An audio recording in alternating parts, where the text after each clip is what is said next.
Masih bersama saya Ibnu Fadil, pemirsa Anda kembali menyaksikan 3 berita utama Kaltim hari ini.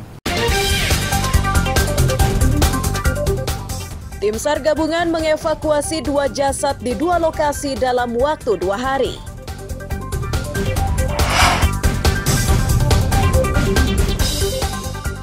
Pemerintah janjikan pasokan gas LPG akan kembali lancar 2 pekan mendatang.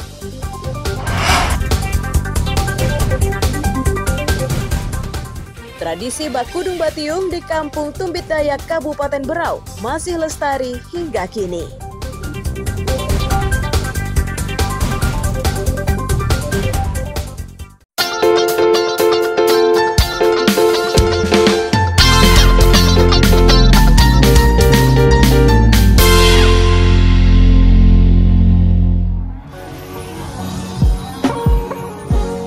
Perahu panjang terbuat dari kayu inilah yang ditumpangi sejumlah pria di Kampung Tumbit Dayak, Kabupaten Berau saat berburu atau betiung.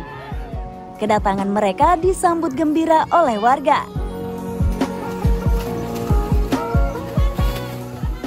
Bertepatan dengan itu, warga juga menggelar pesta adat Bekudung Betiung.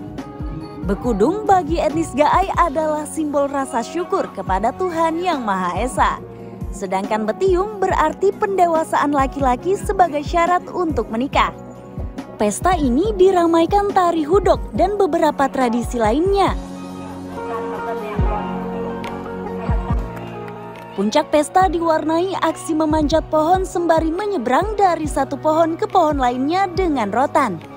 Tugas mereka adalah mengambil madu dari batang pohon dan selanjutnya dinikmati bersama.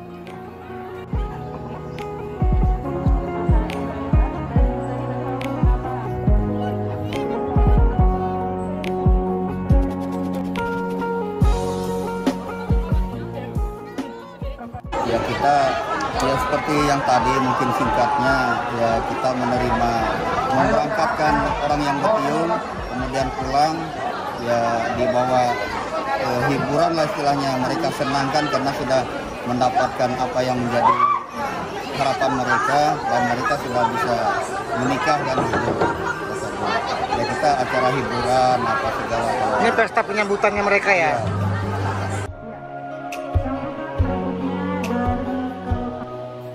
Wakil Bupati Berau Gamalis meminta Dinas Pariwisata memasukkan tradisi tersebut ke dalam kalender tahunan Kabupaten Berau. Apresiasi kami terhadap acara betiung yang bagian dari rangkaian ulang tahun Tumbit Dayak yang ke-60 ini. Kami apresiasi sekali karena ini adalah acara tahunan. Semoga acara-acara seperti ini tidak mati dan menjangkiti daerah-daerah lain. Tapi tentu harus dibungkus lagi oleh pariwisata. Dibungkus dalam sebuah agenda wisata tahunan. Pesta adat Bekudung Betiung ini berlangsung 7 hari 7 malam. Pesta tersebut ditutup dengan mencoret wajah pengunjung dan tamu undangan sebagai ucapan terima kasih. Amir Hamzah dan Miko Gusti melaporkan dari Kabupaten Berau.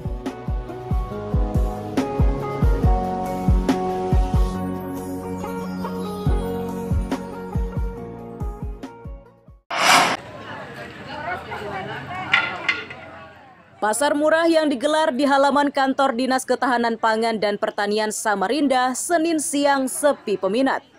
Meski barang yang dipasarkan cukup beragam, namun hingga jelang tengah hari hanya beberapa pembeli yang terlihat bertransaksi.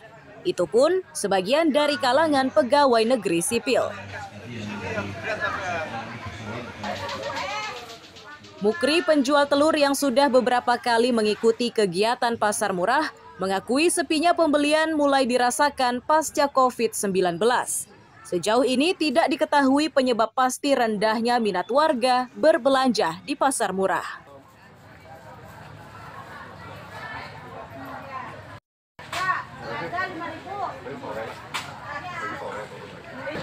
Ya kalau dibandingkan sebelum COVID itu agak lumayan, sekarang ada selama ada COVID ini ada perubahan jauh betul perubahan. Jualan di sini untung gimana Pak? Untungnya? Ya kalau masalah untungnya ya lumayan juga, cuma sepi. Ini rame nggak Pak pembelinya Pak? Tadi mulai jam 9 ya rame. Rata-rata pembelinya dari mana ya Pak? Oh, dari yang pegawai. Pegawai, kebanyakan pegawai sendiri ya Pak? Kalau masyarakat? Masyarakat agak kurang. Agak kurang. Hal yang sama dirasakan oleh penjual sayur. Namun demikian, ia masih bisa tersenyum karena sayur mayur yang dipetik dari kebun sendiri itu sebagian terjual. Umumnya pembelinya adalah pegawai di tempat mereka menggelar pasar murah. Alhamdulillah rame sih enggak, tapi dagangan saya habis semua karena saya petaninya kan, langsung jual. Langsung petani ya Bu? Ya. Tapi emang biasa jualan Bu? Iya memang, kalau ada event-event begini saya sering diundang. Rata-rata pembeli Bu dari mana ya Bu? Rata-rata pembeli pas di sini? Tadi kebanyakan dari dinas saja. Dinasnya sendiri ya Bu? Iya. Kalau pengunjung sepi ya Bu? Sepi pengunjung karena tanggal tua kan. Oh, sepi, malah pengunjungnya sepi. Iya, pengunjungnya sepi. Dari jam berapa tadi buka Bu? Dari jam 7 saya sudah di sini.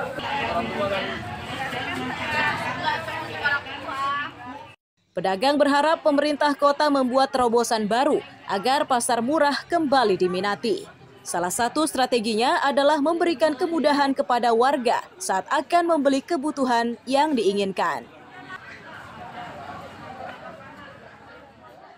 Amir Hamzah dan Ade Saputra melaporkan dari Samarinda.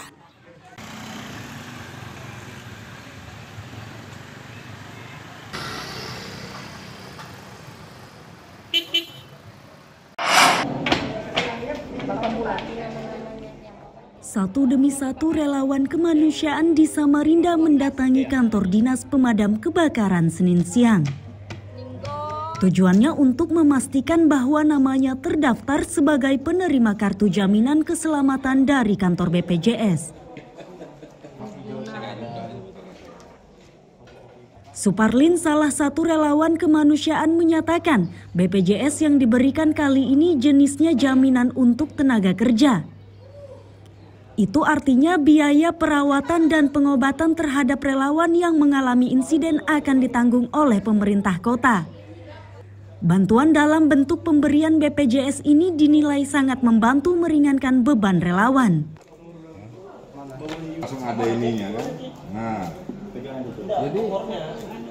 Nah, jadi ada informasi dari Dinas Damkar bahwa semua kartu BPJS untuk teman-teman relawan, khususnya anggota Redcar, ini bisa diambil hari ini, yaitu dengan menggunakan KTP sehingga bisa terdeteksi ini kesamaan daripada data yang sudah ada. Ada manfaatnya dengan punya kartu BPJS Ketenagakerjaan? Ada, banyak sekali. Artinya gini, kita dijamin untuk kepergian kepulangan kita pada ke TKP. Beda dengan BPJS Kesehatan, ya kan? Ini BPJS Tenaga Kerja ini menjamin keselamatan kita atau menanggung apabila kita pergi ke TKP mengalami kecelakaan atau pulang dari TKP mengalami kecelakaan, seperti itu, seperti yang wilayah masing-masing Dinas Damkar.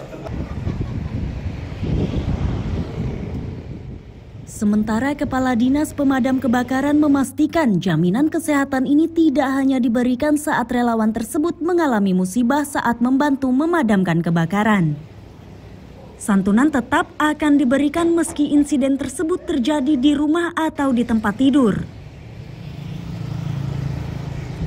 Ya, sangat bermanfaat sekali guna untuk membantu para relawan pemadam kebakaran apabila penanganan kebakaran terjadi kecelakaan, maka akan mendapatkan perawatan hingga sembuh. Kemudian apabila meninggal dunia dan penanganan, itu akan diberi santunan oleh BPJS sekitar 72 juta. Dan untuk meninggal dunia di rumah tidak melakukan kegiatan pemadaman maupun penyelamatan, itu dapat bantuan asuransi 42 juta rupiah. Di tahap awal jumlah kartu BPJS yang dibagikan 500 lembar.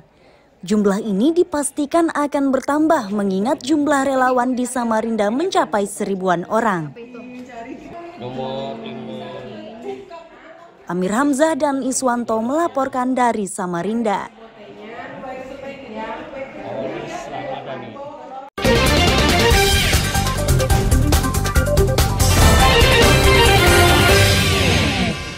Pemirsa, berita tadi menjadi akhir kebersamaan kita pada pagi hari ini.